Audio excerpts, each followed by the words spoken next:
Hoy vamos a hablar de enfermedades profesionales, las que quedan incorporadas a través del decreto 4914, y voy a desarrollar lo que son los aspectos médico-laborales. En primer término, para recordar un poquitito conceptos de enfermedad profesional, lo que vamos a tener en cuenta es que tiene que haber algún agente causal, en el trabajador tiene que haber una exposición y tiene que haber una enfermedad específica, se pide, ¿sí?, en relación con esto. Y por supuesto, una relación de causalidad. Lo que caracteriza a las enfermedades profesionales es esto, que tiene un tiempo de desarrollo. Y eso nos sirve a nosotros para poder actuar desde el punto de vista de prevención, desde el punto de vista de higiene y seguridad y de la parte de medicina del trabajo. Otro concepto general para recordarlo es, tenemos que pensar en las enfermedades profesionales, que algunas pueden tener multicausalidad, importante. Puede haber una inespecificidad clínica. Hay enfermedades que se confunden con enfermedades inculpables. Por eso es bueno conocer el ambiente de trabajo. La condición de exposición. Bien. Y por último, tener en cuenta lo que se llama la variabilidad biológica. Eso es algo individual. No todos nosotros nos enfermamos de lo mismo, de la misma forma. ¿Sí? Entonces, ¿cuáles son estas enfermedades profesionales que ingresan al listado de enfermedades profesionales con el decreto 49/2014? La primera, el agente que ingresa es el aumento de la presión intraabdominal. Las enfermedades que quedan con este agente son las hernias inguinales directas y las mixtas y las hernias crurales.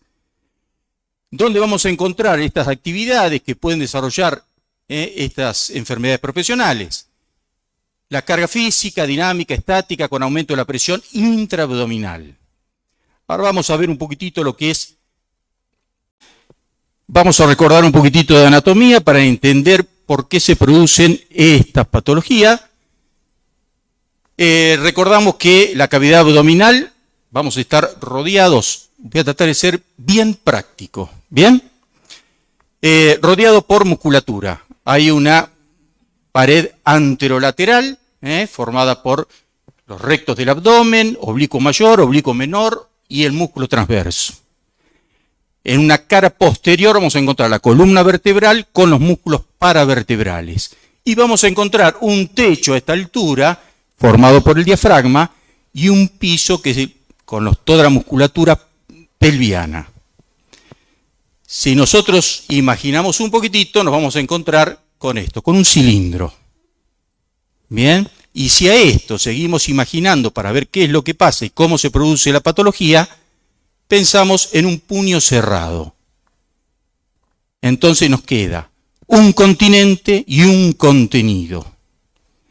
Si yo dentro de esta mano pongo masa y aumento esa presión, ¿qué voy a tener? Esto, que la masa va a empezar a salir por los puntos débiles. Y si nosotros pensamos en ese abdomen, vamos a tener que si yo aumento la presión intraabdominal, va a haber ciertos puntos anatómicos mucho más débiles por los cuales voy a encontrar ahí esa protrusión. Y esa protrusión es lo que llamamos hernia. ¿Sí? Lo que se puede herniar es el contenido abdominal, vísceras o grasa. Las más comunes, la hernia epigástrica, que es bien alta, la hernia umbilical, tenemos la hernia inguinal y la crural o femoral. Existen otras que no vienen al caso, que son mucho más raras, pero acuérdense que siempre que hay una pequeña debilidad de la pared anatómica, congénita, se puede producir, si yo tengo ese agente de riesgo, la formación de una hernia. Si existe una cicatriz por una cirugía previa y aumento esa presión abdominal, puede ser que se produzca esto, que es una herniación. se llama eventración o evisceración. ¿Bien? Seguimos. Entonces, dentro de las etiologías de las hernias abdominales tenemos factores predisponentes y factores llamados desencadenantes. Los factores predisponentes son congénitos. Hay una alteración en el momento del desarrollo de esa pared, cuando se tienen que unir esos músculos, y queda esa debilidad en la pared. Factor predisponente. Factor desencadenante, encontramos a la obesidad. El aumento de la grasa abdominal hace que aumente la presión. Y por otro lado, la infiltración grasa que se produce en los músculos abdominales hace que se debilite esa musculatura. El aumento de la presión intraabdominal por distintas causas. ¿Cuáles pueden ser? Acceso de tos o estornudos, por distintas causas. Bien, imagínense, una persona alérgica inmediatamente con muchos estornudos, a veces ese exceso de tos es el causante de que se ponga de manifiesto esa hernia. La constipación crónica, la fimosis o el prostatismo, el EPOC, que es enfermedad pulmonar obstructiva crónica, un asmático crónico, una bronquitis crónica, ¿sí? O directamente el EPOC, el embarazo, por ese aumento que hay del abdomen, y entran también los trabajos forzados. Vemos la primera, que es la más común. 85% de los casos de una hernia abdominal va a ser una hernia inguinal. Es mucho más preponderante en el hombre que en la mujer, por una cuestión anatómica también. Acá tenemos, este es el llamado trayecto inguinal. Lo que podemos describir para entenderlo fácilmente de este trayecto inguinal es que tenemos un orificio superficial, un orificio profundo, y tenemos una pared anterior y una pared posterior de ese canal. Se puede describir un techo y un piso, pero generalmente, como la pared anterior y posterior se unen en el movimiento, cuando uno hace fuerza, tapa una sobre otra. Y eso hace que se llama mecanismo antiherniógeno. ¿Sí? Si yo me pongo a pensar que ese trayecto inguinal, que podemos verlo como un zaguán, tengo una puerta, tengo que es el orificio superficial, uno profundo, una pared que va a ser anterior y una pared posterior. La importancia de la pared posterior es que en el punto central tiene una parte débil. Bien, el resto de las paredes está conformado por músculo y aponeurosis de distintos músculos. Pero esa pared posterior, en la parte media, tiene un punto débil. Solamente tiene parte del peritoneo y la fascia transversal que se llama. Ahí es donde se producen las hernias. ¿Cómo podemos clasificarla? Existen varias clasificaciones. Esta es una de las más simples y nos sirve para poder entenderlo. Las hernias se dividen en indirectas, hernias directas y hernias mixtas. La hernia indirecta es la que se considera puramente congénita. Esta es la que nosotros encontramos en un bebé que apenas nació y ya nació herniado. Con el primer llanto ya se puso de manifiesto esa hernia. ¿Qué pasa con esta hernia? Lo que protruye va a venir directamente de esa puerta posterior, de ese orificio posterior. Atraviesa todo el canal y son las que pueden llegar hasta el escroto en el hombre. Con evolución del tiempo. Son las hernias más grandes. La directa, que es la que nos importa a nosotros, acuérdense que les dije yo que esa pared posterior tenía una parte media que estaba debilitada anatómicamente. ¿Sí? Entonces, en esa parte media se puede, si se dan las condiciones desencadenantes, se puede producir la hernia. Entonces, sale de la porción posterior, de la pared posterior, y se introduce en ese canal inguinal. La forma mixta, bueno, es cuando se da en el mismo paciente, en el mismo canal inguinal, la presencia de una hernia indirecta y una directa. ¿Bien? ¿Cómo se hace el diagnóstico? El diagnóstico es un diagnóstico clínico. Lo primero que hacemos es la inspección del paciente, y acá vemos este bulto o tumoración. ¿Sí? Está en la región inguinal. Y esta persona es una hernia inguinal bilateral.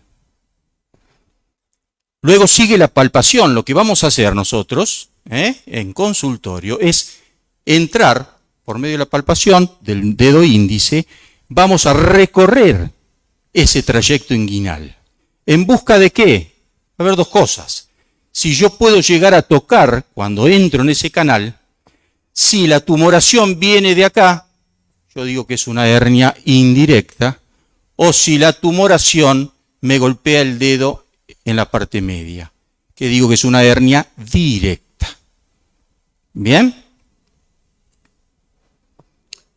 Se revisa en distintas posiciones. ¿Por qué? Porque las hernias no son todas iguales, el tamaño no es el mismo, y tenemos que realizar distintas maniobras para ponerla en evidencia.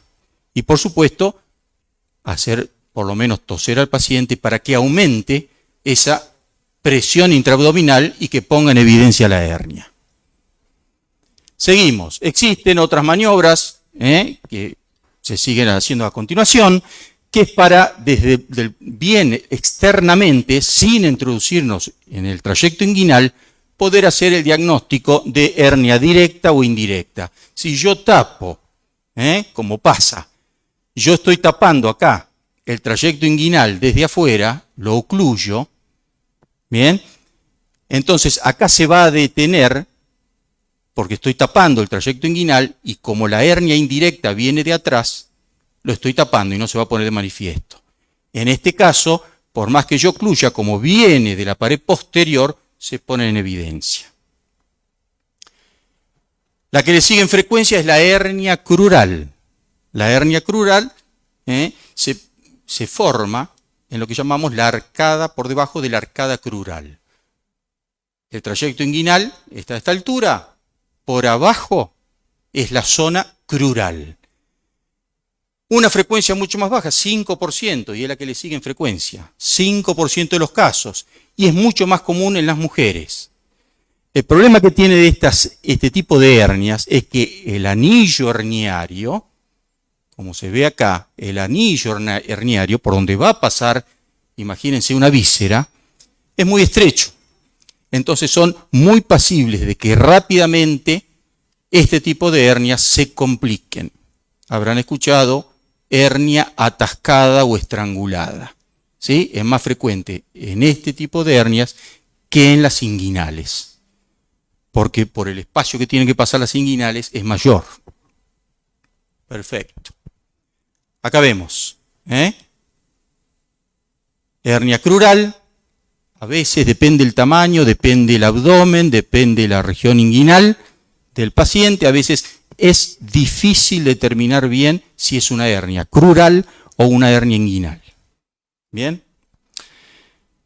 Acá vemos parte del contenido, Acá tenemos parte del intestino delgado que se metió en ese saco herniario. Resumiendo, ¿qué vamos a tener? ¿Qué es lo que contempla y en qué condiciones el decreto 4914? Hernia inguinal, directa o mixta. La hernia crural y las condiciones que tiene que haber es trabajador expuesto al riesgo, al aumento de presión intraabdominal, y nombra que tiene que haber 3 años, ¿sí?, en la tarea en forma continua o descontinua. A veces desde el punto de vista médico es medio esto, porque no hay tiempos para desarrollar bien una patología. ¿Sí? Pero bueno, lo que dice el decreto es esto, 3 años como mínimo de exposición a este riesgo. Seguimos. Segundo agente, carga, posiciones forzadas, gesto repetitivo de la columna lumbosacra. La enfermedad que está contemplada es hernia discal lumbosacra con o sin compromiso radicular que afecte a un segmento columnario. Las actividades son las que tienen movimiento repetitivo, posiciones forzadas de la columna lumbosacra. Vamos a ver, recordamos un poquitito de anatomía. La columna vertebral tiene 7 vértebras cervicales, 12 torácicas o dorsales, 5 lumbares. Después vienen vértebras 5 que están fusionadas, que forman el sacro, el hueso sacro, y 3 o 4 que forman el coxis, que es el huesito dulce. Este es el sector que nos importa a nosotros. Acá vemos en un perfil, y esto en la parte anterior, la relación que existen entre cada uno de los cuerpos vertebrales. En el perfil, cada cuerpo vertebral vemos que está separado por un disco intervertebral. Y desde la parte de atrás lo que vemos acá es esto que es una articulación especial entre la vértebra superior y la vértebra inferior.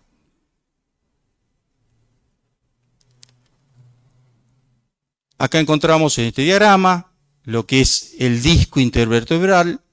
Esto está conformado por 2 componentes, uno central llamado núcleo pulposo, que tiene una composición del 90% de agua, y un anillo fibroso que lo contiene. Acá vemos la relación vértebra, disco intervertebral, y acá lo importante es ver esto, que es la salida de un nervio periférico. ¿Sí? Acá tenemos como este disco está en relación con la salida de este nervio. Esto que se ve acá es parte de la médula espinal. En un corte anatómico encontramos el núcleo pulposo, ¿sí? Y este es el anillo fibroso. ¿Para qué sirve este disco intervertebral? Por ahí una forma práctica es pensar en un colchón de agua. Bien, entonces donde yo hago presión, esto va a distender esas fuerzas. El 75% lo va a amortiguar ese núcleo pulposo, de casi toda agua, ¿sí? Y en un 25% ese anillo fibroso, que es de cartílago hialino. Bien. En el año 74, el profesor Nachemson hizo unas experiencias y determinó lo que son las presiones de los discos intervertebrales de acuerdo a las distintas posiciones. Lo importante de esto es que hay 2 posiciones que son las que más van a aumentar esa presión del disco intervertebral. Uno es esta, inclinado hacia adelante con una carga, y la otra es esta, sentado, inclinado hacia adelante con una carga. Esas 2 posiciones son las que más aumentan la presión intradiscal.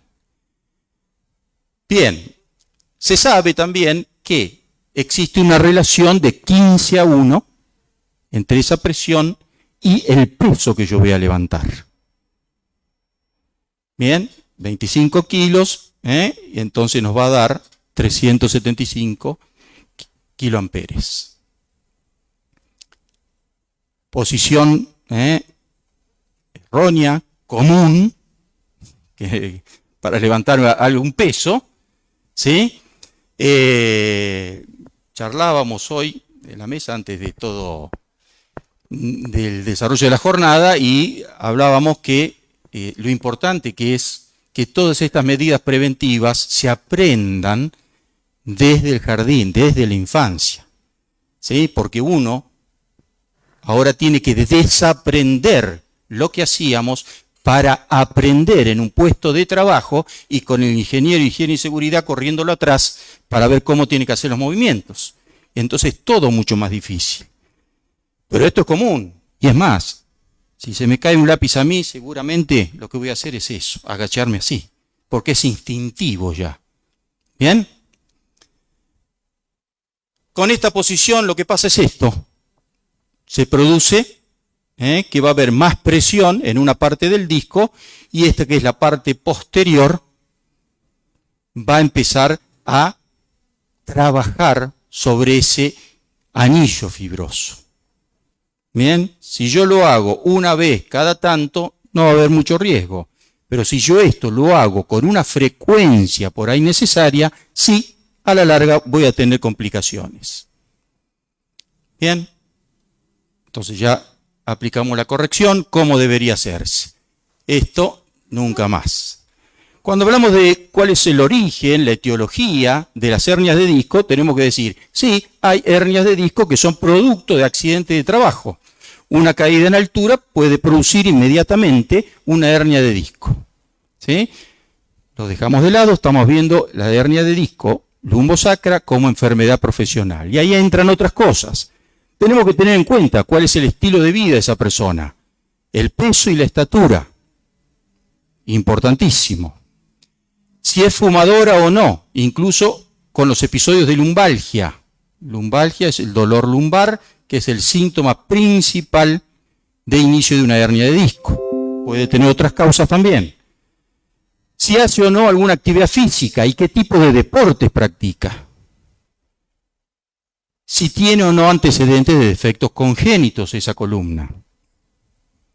Hablamos sobre el proceso de degeneración o envejecimiento como antecedente de esa hernia de disco, las malas posturas y la mecánica incorrecta de la vida tanto laboral como extralaboral.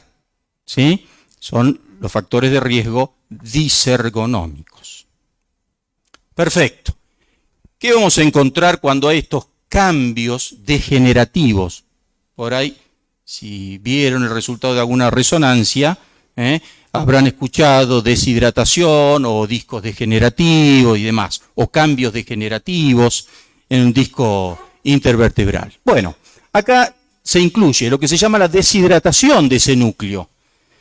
Lo característico es que pierde altura. Acuérdense, era todo agua. Si yo empiezo a perder, se va deshidratando, se va achicando en altura ese disco intervertebral. ¿Nos pasa? Sí. Se dice que a partir de los 18 hasta los 45 años, seguramente todos vamos a empezar con ese proceso de envejecimiento. Como se nos va cortando la vista, vamos escuchando menos, los discos intervertebrales también empiezan a sufrir ese desgaste de los años. ¿Bien? Se deshidratan. Fíjense, a una persona de 50, 60 años, y si le preguntan la altura, y van a decir, sí, ahora mido 2 o 3 centímetros menos. Sí, y es más, si yo me mido a la mañana, ni bien me levanto, voy a medir una cosa. Si me mido antes de irme a dormir, si quieren hacerlo, mido menos. ¿Sí? Eso es porque con el transcurso del día, ese disco se va, o todos los discos, se van deshidratando. Bien. Aparición de roturas de ese anillo fibroso. Empieza a haber cambios hialinos, cambios que empiezan a debilitar ese anillo, propio del tiempo. Y luego de esto, ¿qué pasa? Va a haber seguramente alguna pequeña fisura. ¿Sí? No estamos hablando acá de hernia de disco, estamos hablando del proceso degenerativo. Esto está preparando algo. Es lo que llamamos también discopatía, una alteración en lo que es ese disco intervertebral. Bien, tenemos entonces en las distintas fases o etapas. La primera, degeneración del disco, propia de la edad. Bien, segundo, puede haber este prolapso que está contenido. Va a haber como que hace punta ese núcleo pulposo, pero todavía el anillo fibroso lo contiene. Esto lo puedo ver en la resonancia. Acá llega un punto que esas fisuras ceden y se produce lo que se llama realmente hernia de disco, con la salida de ese núcleo pulposo, o acá, que se llama el secuestro, porque pasa, y lo importante de estas dos es que puede, de acuerdo al tamaño de esa hernia de disco, la gran mayoría de las hernias de disco son posteriores o posterolaterales. Acuérdense el dibujito que habíamos visto de cómo salía ese disco intervertebral cuando me agachaba.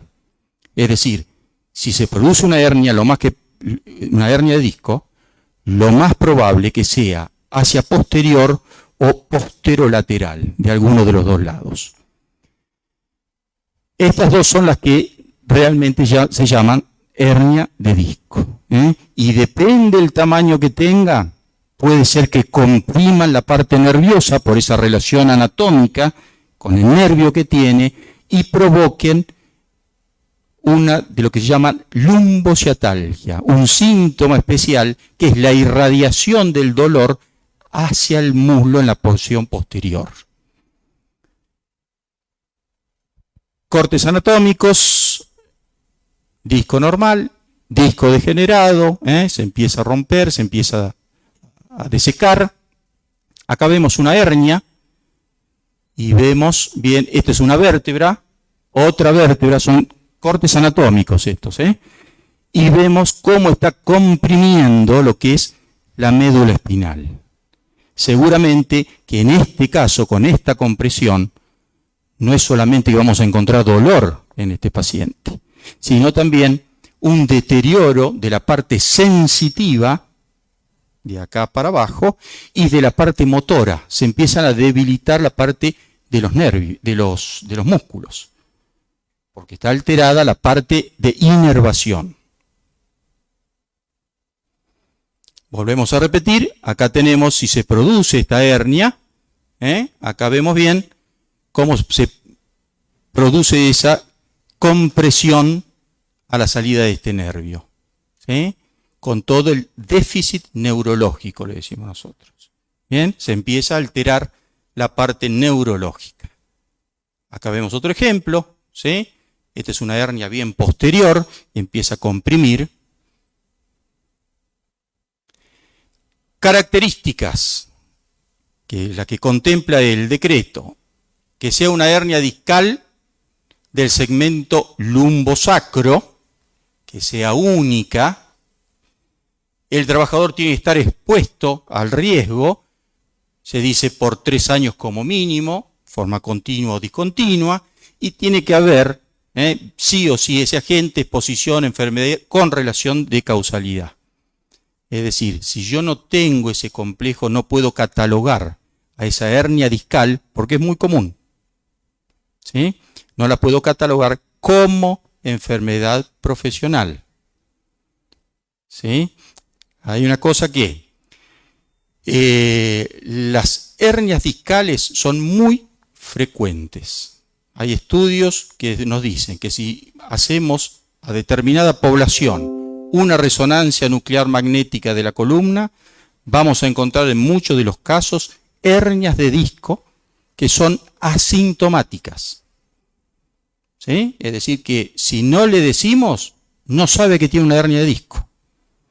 Por eso que se pone en duda utilizar la resonancia nuclear magnética como estudio preventivo de la columna lumbosacra. Lo que yo tengo que hacer, después lo va a desarrollar el ingeniero, es utilizar bien la ergonomía del puesto. Es así. No me puedo adelantar con una resonancia a algo que no sé si va a ser o no va a ser patológico en ese paciente. ¿Vamos bien? Tercer agente que fue incluido en el decreto, aumento de la presión venosa de los miembros inferiores, que es lo que contempla como enfermedad varices primitivas bilaterales. ¿Y cuáles son las actividades? Permanencia prolongada en posición de pie, estática o con movilidad reducida. Dentro de la etiología de las varices tenemos, en el 90% se consideran primitivas y solamente en un 10% secundarias a algo. ¿A qué puede ser secundaria? Varices después de una posflebitis, malformaciones venosas, compresión abdominopelviana por algún tumor, por ejemplo, ¿sí? Fístulas arteriovenosas que a veces pueden ser traumáticas, y bueno, en definitiva, esto puede darnos la aparición de varices, pero generalmente estas son unilaterales, y lo que nos pide el decreto es bilaterales. ¿Cuáles son las más comunes? Las primitivas, porque en las primitivas lo que vamos a encontrar es que hay una alteración en las válvulas o en la pared, o es una pared débil, dentro de sus 3 capas, las venas tienen 3 capas, 3 componentes. Bueno, si son débiles, van a traer, con el correr de los años, seguramente alguna alteración. Y las válvulas de continencia pueden ser que no estén, se llama agenesia, o puede ser que estén, pero mal formadas y que no cumplen bien su función. Vamos a ver un poquito más. Existen factores predisponentes. Si bien no es una enfermedad hereditaria, sí tiene una carga familiar importante. Por eso que es importante en el preocupacional preguntarlo también. Herencia de estos pacientes. Si tiene el padre y la madre con enfermedad varicosa, tiene cerca del 90% de hacer ese trabajador varices en algún momento de su vida. Si tiene el padre o la madre con varices, seguramente que en un 50% va a desarrollar varices. Pero si no tiene ninguno de los dos, igualmente estadísticamente nos dicen que un 20% va a ser varices. ¿Sí? Por esa variabilidad biológica. ¿Sí? No se enferma quien quiere, decimos nosotros, sino quien puede. Tiene algo ese organismo que permite que esa enfermedad se manifieste. Factores que favorecen o aceleran. Yo puede ser que tenga unas varices muy leves o grado 1 y que existen factores en mi vida que modifiquen esas condiciones, aceleran o empeoran la enfermedad varicosa. ¿Cuáles son? El sexo femenino por parte hormonal, sobre todo la progesterona que actúa provocando una dilatación del músculo liso. ¿Sí? Las venas tienen músculo liso. Segundo, la obesidad. Tercero, los embarazos. Y cuanto más embarazos, más. Dicen los ingleses, un embarazo cuesta más que una muela. Porque otro de los problemas que tiene es que le aparecen caries a la mujer embarazada con mucha facilidad. ¿Sí? Y entonces, la otra cosa que aparece con mucha facilidad, y sobre todo si hay varios embarazos, son las varices y las famosas hemorroides, que son una forma de varice de las venas perianales, las venas hemorroidales. La bipedestación prolongada, el sedentarismo, esfuerzos intensos reiterados,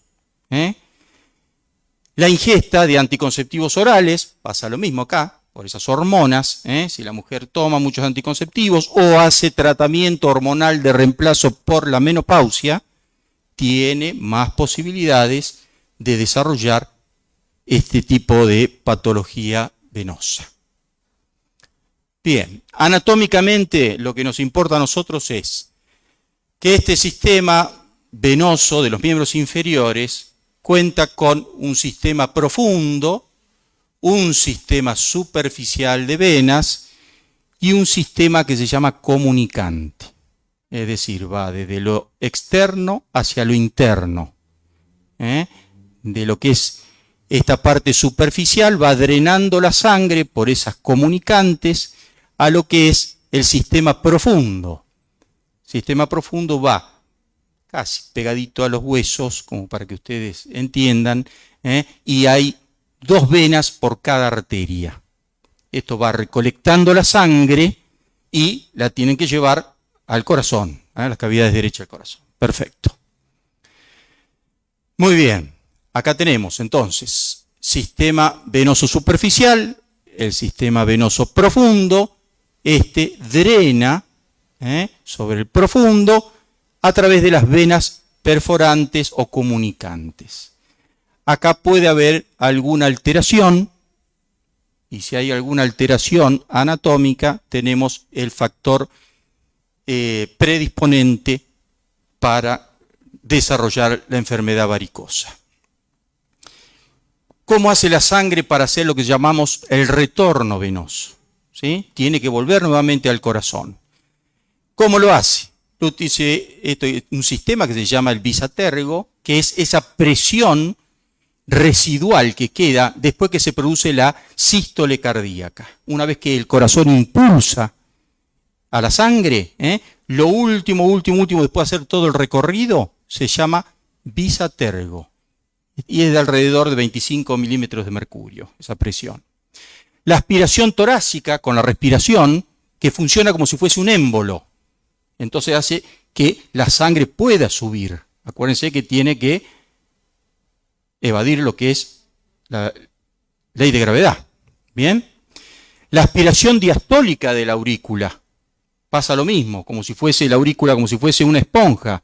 Se vació y cuando se vuelve a llenar, lleva la sangre hacia ella. Y esto que es importante, que es la contracción de las masas musculares, sobre todo de las piernas y sobre todo del sistema de los gemelos. Bien, acá se ve bien, se contrae el músculo y eso hace que se vaya vaciando. Para que esto no vuelva, ¿qué tenemos? Bien, ¿qué tenemos? Estas valvulitas, ¿sí? Que hace que sea una sola dirección la que puede transcurrir la sangre.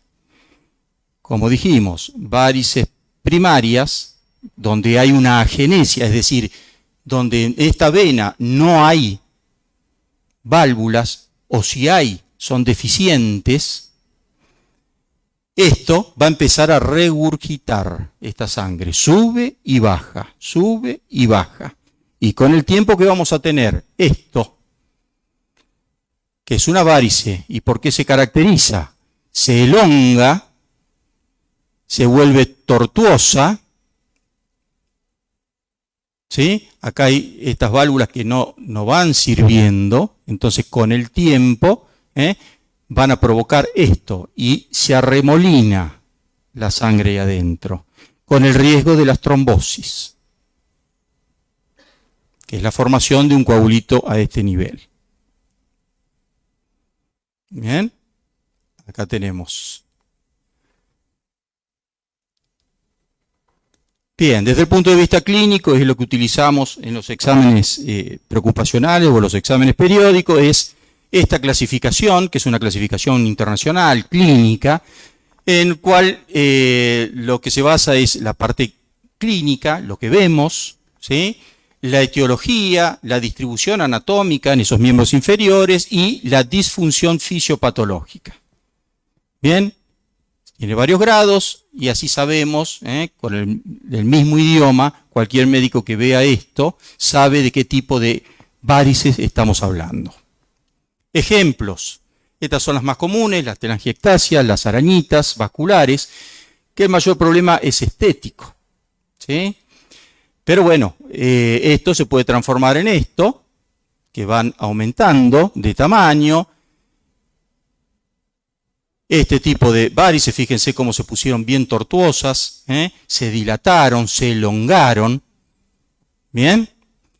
Y todos estos pueden traer problemas, lo que lleva a una alteración en la circulación de los tejidos blandos, ¿sí? ¿Y cómo se manifiesta eso? Con la presencia de úlceras varicosas. Bien, a veces son muy difíciles de tratar, se resuelven parte y vuelven a aparecer, ¿sí? Y con la posibilidad de sobreinfecciones y que se siga deteriorando todo ese sistema por generalmente no mejora esas venas, se puede hacer algún tratamiento, pero generalmente no vuelven a ser las mismas desde el nacimiento. Son úlceras tratadas. Bien. Ejemplos, por ejemplo, bipedestación estática. ¿Sí? Hay muchas veces que también esto produce hipotensión arterial. Es muy común, sobre todo si hay un poquito de calor también, el soldado que está de pie mucho tiempo sufre una hipotensión, parte porque no ayuda, como no se mueve, no ayuda a ese retorno venoso. Entonces, muchas veces lo que se le enseña es a fruncir lo que es la parte plantar del pie. ¿Sí?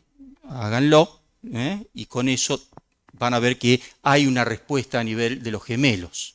¿Sí? Se contrae. No es la misma contracción, pero muchas veces ayuda, colabora a mantener ese retorno venoso en condiciones casi fisiológicas.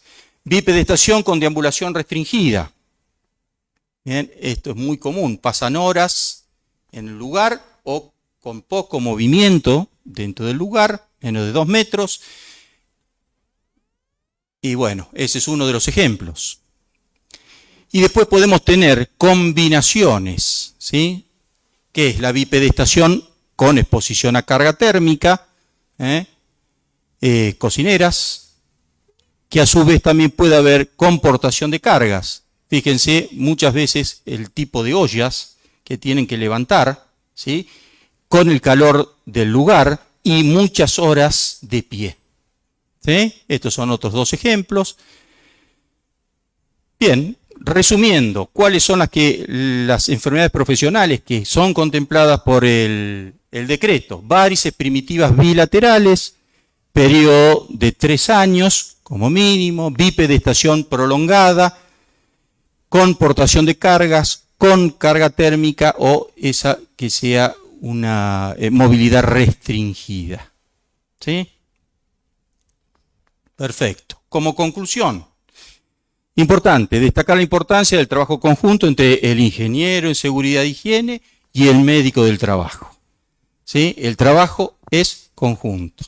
Si yo descubro algo, mi obligación es comentarle al ingeniero que está trabajando conmigo para que pueda tomar las medidas necesarias de cambio. No hay que esperar que aparezca todo florido. ¿Sí? Así que la relación tiene que ser muy estrecha. Realización de los exámenes preocupacionales y sobre todo con una descripción bien detallada del puesto de trabajo. Muchas veces los exámenes preocupacionales, acuérdense que por la ley el médico de trabajo, lo mismo que el ingeniero, nos corrieron un poquitito de adentro de las fábricas o de los lugares de trabajo. Entonces, nosotros tenemos que muchos exámenes preocupacionales lo hacemos de forma externa. Y muchas veces no se hace en el pedido de ese examen preocupacional una descripción del puesto de trabajo. No me basta a mí que me digan operario. Y resulta que después trabaja en altura, trabaja con riesgo eléctrico, trabaja con 80.000 cosas. Y yo no lo puedo evaluar de la misma forma. Bien, así que yo esto lo digo en forma reiterativa, porque muchas veces hasta los pedidos yo veo, lo manda el contador de una empresa y me pone operario, trabajador, nada más. Bien, así que lo ideal es que si tienen un ingeniero en seguridad e higiene, que sea él el que haga el pedido y el informe del puesto de trabajo. Eso es lo ideal. Ahí nos vamos a entender. Realización de los cambios necesarios. Cuando se producen los exámenes periódicos y tenemos una devolución de que hay algo que está alterado, sí, hay que reunirse con el ingeniero, hay que reunirse con los dueños de la fábrica, con el empleador, con el que sea, y modificar las condiciones de medio ambiente de trabajo, el puesto laboral, o cambiarlo de función. Es nuestra obligación, ¿sí? Hacer caso a lo que dicen los exámenes periódicos. Perfecto. Muy bien.